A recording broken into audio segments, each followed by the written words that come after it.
Okay, this is video number 6. We are on slide 30. The inflammatory response. So inflammation is a very general response. As I mentioned before, it happens as an outcome to almost all types of immune activation. But it's also, as we see later, it's also one of the main reasons why we are harmed. The reason why we get symptoms when we get infections.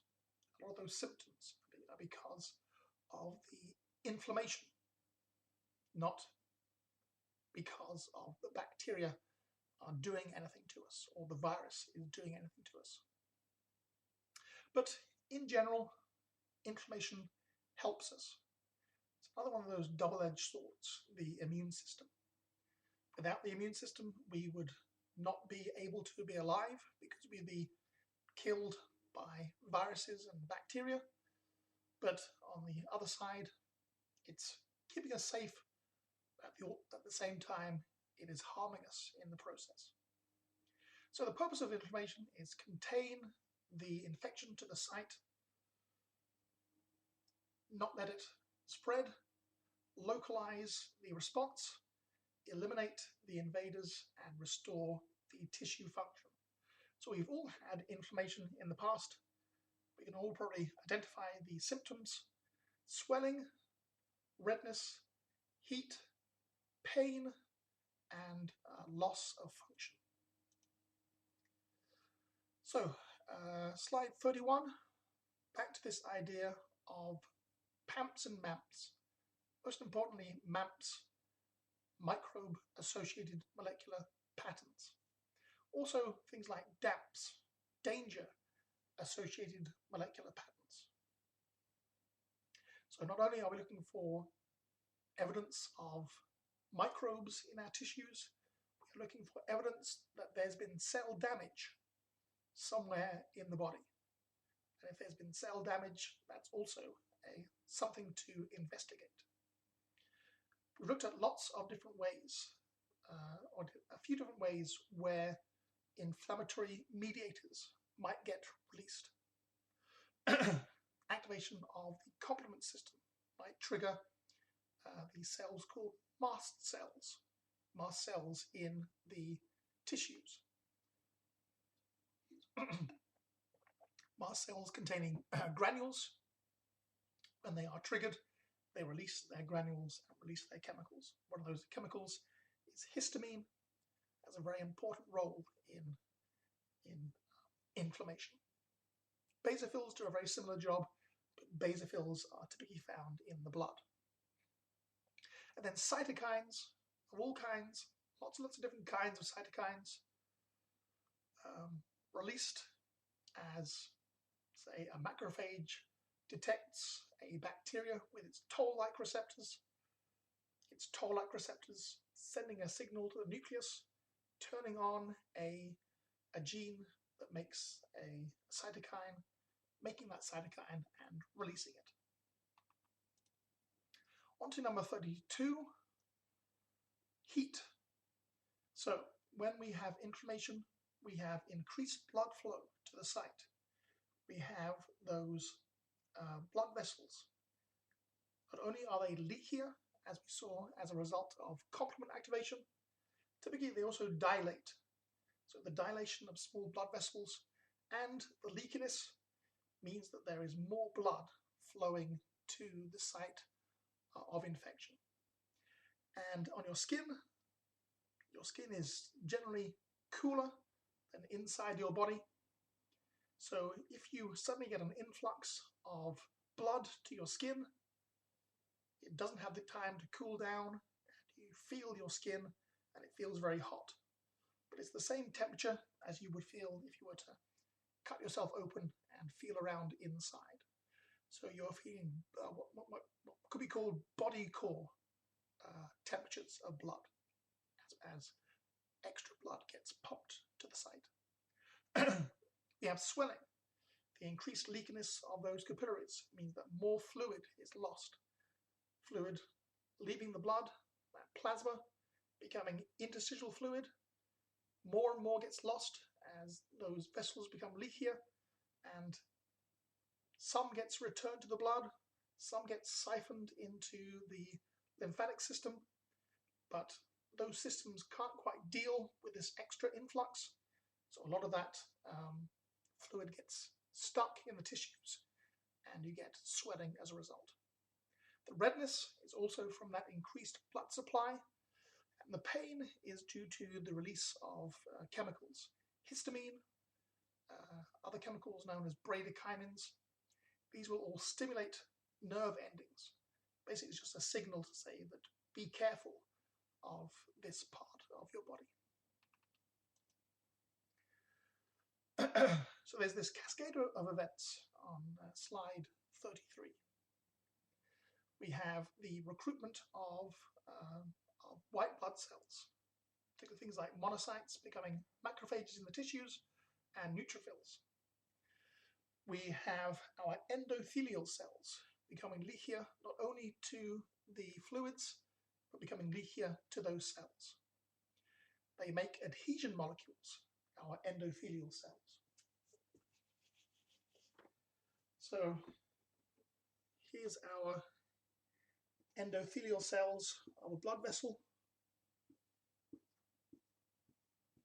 Normally, say a neutrophil is whizzing through the blood, but here's our site of infection, and we have the production of these adhesion molecules, and their job is to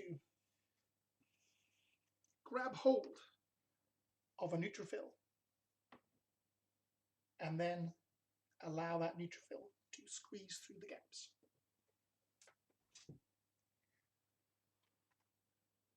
The process of phagocytes squeezing through the gaps between the endothelia is called diapendesis. Neutrophils, the first responders. So slide 34, the inflammatory process involves a cascade of events. Other events include clotting. So you have that splinter, once again, you have the potential for fluid to be lost into the environment. And that's another thing we need to take care of. We then clog up cuts and scrapes with clotting factors. As all of those cells arrive and do their job at the site of your splinter, we have neutrophils arriving, killing bacteria and dying. And all that excess stuff, dead neutrophils, dead tissues, that's what we would call pus in a splinter. So we pull our splinter out and it fills with white ooze, and that ooze leaks out. That white ooze we call pus. It's just the accumulation of dead cells. We can have acute inflammation, so it comes quickly and then it goes away again. That's mainly neutrophils involved. Our macrophages are kind of the cleanup crew in acute inflammation. But sometimes inflammation happens over a very long period of time, in which case it's called chronic. And in chronic inflammation, the macrophages take over. Macrophages becoming activated, becoming giant cells, and then often forming granulomas in chronic inflammation. And on slide 35, we have once again looking at those steps in inflammation. As we get that splinter, we have the triggering of all these events.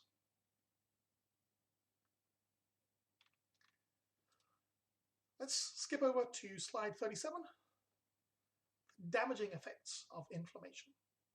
So a very good analogy for inflammation is a fire sprinkler system. The sprinkler puts out the fire and saves the building. But at the same time, all of that water falling down does a lot of damage inside the building. So you save the building at the expense of some of the contents. And that's very analogous to what the immune system does in inflammation. It saves us from the microbes, but at the same time it does quite a bit of damage. All those release of toxic chemicals by neutrophils and by things like mast cells, those are all damaging to our own tissues. If it's going to kill a bacteria, it's going to damage your own cells. When the effect is limited, like in that splinter, it goes away again and you don't notice anything. But if the effect is chronic in, say, the lung, our immune system trying to manage an infection of tuberculosis, we have the build-up over a very long time of things like granulomas. Inflammation itself, swelling. Swelling happens in our arm or in our fingers. It's kind of painful and inconvenient, but it goes away again. If that swelling happens in a much more delicate place, like in the brain, we get encephalitis, or in the spinal cord, meningitis. These are two potentially deadly outcomes when inflammation happens in the wrong place. There's very delicate tissues getting squeezed, and inside the skull there's no room to accommodate that swelling of tissues. So destruction of cells, damage of cells by release of chemicals, swelling in delicate places can damage tissues. Chronic inflammation leads to build-up of granulomas, and that can then destroy organ function. So lots of the symptoms that we think of when we think of a disease are actually because we are dealing with the fallout of the inflammatory response. And lastly, slide 38, fever. So fever is often accompanies inflammation, particularly in bacterial infections.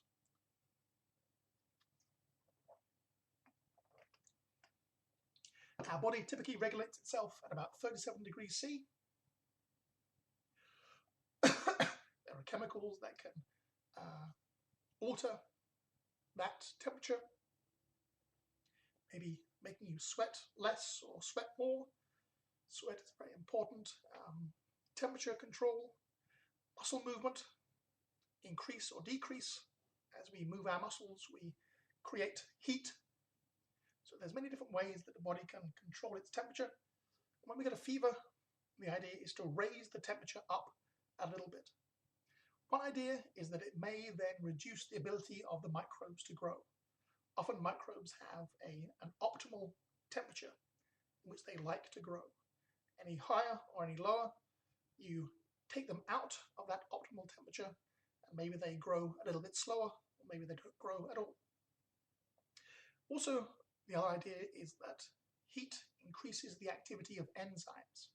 So all those chemical reactions that occur in, say, building a phagolysosome, and those chemical reactions that of our digestive enzymes. A little bit warmer means those enzymes are snipping up a little bit faster. And there are also many ideas of increasing temperature having an effect on the overall immune system, making it a little bit faster, a little bit more responsive. So that's where I will leave off, and that will be the last stuff for this particular lecture. So I will see you next week.